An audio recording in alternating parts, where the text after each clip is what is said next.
Ano ba naman yan, June? Pang ilang gabi na to? Palagi na lang tayong bitin dahil dyan sa maliit na alaga mo. Pasensya ka na, misis. Hindi ko rin naman sinasadya eh. Ginawa ko naman ng lahat pero ayaw talaga niyang magising ngayon. Sobrang lamig din kasi ng panahon eh. Dahil sa lamig ng panahon, yan na naman ang dahilan mo eh. Baka naman ang totoo, hindi ka na naaakit sa akin. Nakakairita na kasi. Tapos ako pa magmumukhang naghahabol sa'yo. Kablita lang kablit. Naku, misis, hindi naman. Mali ka dyan. Hindi ko nga rin alam kung bakit eh. Sinubukan ko na ngayong pampatigas na Roblox. Laro yun kasi! Laro ba yun? Kaya pala hindi Stress na nga ako rito kasi gusto ko rin naman eh. Yeah, boy. Pero parang basang medyas lang talaga na ayaw gumana. Eh bakit ayaw pang gumawa ng paraan? Kung alam mong may problema, bakit hinahayaan mo lang?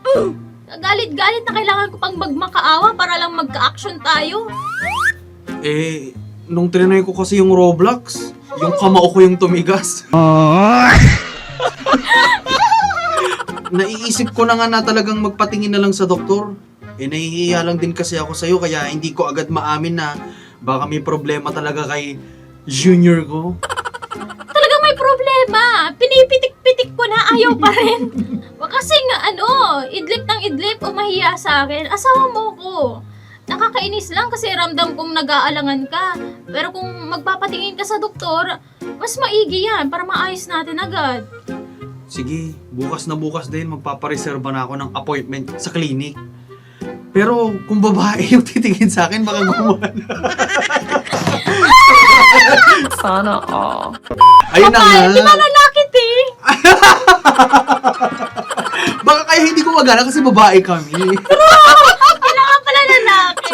Ang problem sender natin, Mama Monica, ay June? si June. Siya mismo na minsan nagigilty na din sa kanyang misis kasi hindi niya mapaligaya si misis. At kabarangay, hindi siya na-attract sa iba. That is correct. Sadyang hindi lang talaga tumatayo. Oo, baka kulang daw sa twerk si misis.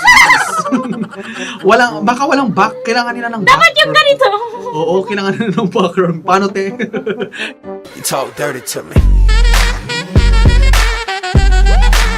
You talk dirty to me.